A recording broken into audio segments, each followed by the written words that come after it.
So let's now go into the system part. We've looked at the cellular part. Let's look at the system part, how the metabolic dysfunction creates mental illness. We've got neurotransmitter synthesis failure, neuroplasticity collapse, cellular danger response, and the ketone deficiency. So neurotransmitter synthesis failure. We have ATP-dependent production. So making serotonin, dopamine, and GABA, they require massive ATP investment. So if you've got an energy crisis, you're going to have a neurotransmitter deficiency, and that's going to lead to mood disorders. If you have cofactor competition in the form of inflammation, it diverts B vitamins and amino acids away from neurotransmitter synthesis towards inflammatory processes. This is going to create functional deficiencies despite adequate intake.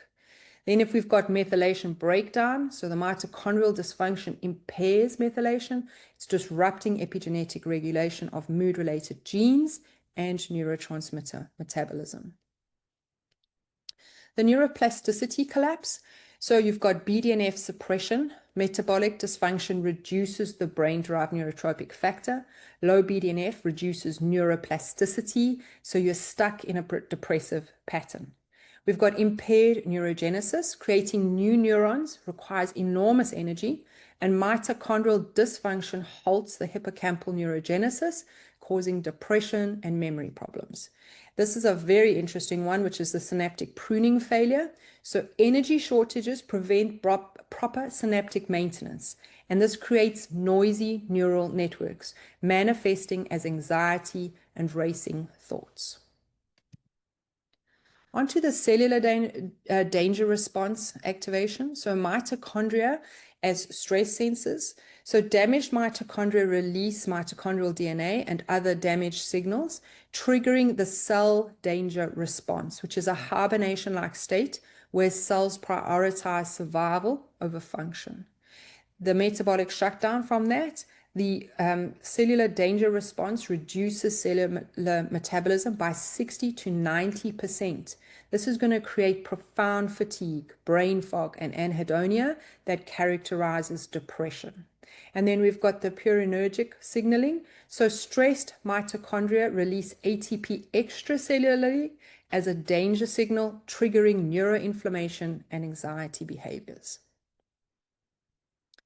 Okay, so here's the ketone deficiency and glucose dysfunction. I will be talking about this in great detail further along, but please take this with understanding but a pinch of salt. So ketone deficiency, the brain's backup fuel. Ketones provide alternative fuel when glucose metabolism fails.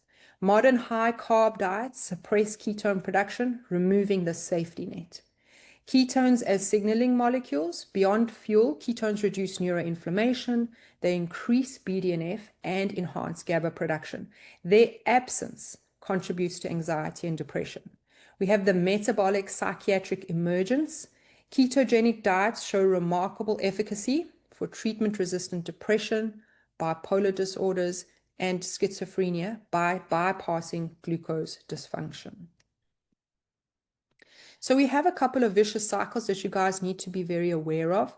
The glucose mood roller coaster to start, high carb meal. This leads to a blood sugar spike. We have an insulin surge, reactive hypoglycemia, stress hormone release that leads to anxiety, panic. We got then a carb craving for relief from this anxiety and panic. And then we've got a repeat of the cycle. From the mitochondrial inflammation spiral, mitochondrial dysfunction leads to ROS production, which increases inflammation, further mitochondrial damage, which leads to increased inflammation, and then this is just going to lead to progressive energy and worsening depression. The stress metabolism cascade. Chronic stress elevates your cortisol, leads to insulin resistance, mitochondrial dysfunction, reduced stress resilience, increased stress perception, and further metabolic disruption. It's just the three, they are vicious cycles in their own. So why conventional treatments fail? We've got SSRIs don't fix energy production. So increasing serotonin signaling without addressing ATP deficiency is like pressing harder on the accelerator when you're out of gas. We have worsening medications that worsen metabolism. So many psychiatric drugs cause weight gain, insulin resistance, and mitochondrial dysfunction, worsening the underlying problem. And we have symptom suppression, where anxiolytics and antidepressants may temporarily mask symptoms, but don't address the metabolic root causes, leading to progression of underlying dysfunction. So what are the therapeutic interventions? Let's look at the overview here.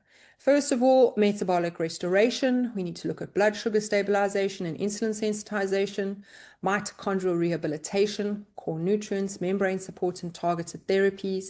We have to look at the keto-metabolic interventions. Again, big asterisks here. I'll be speaking about this: therapeutic ketosis and metabolic flexibility training.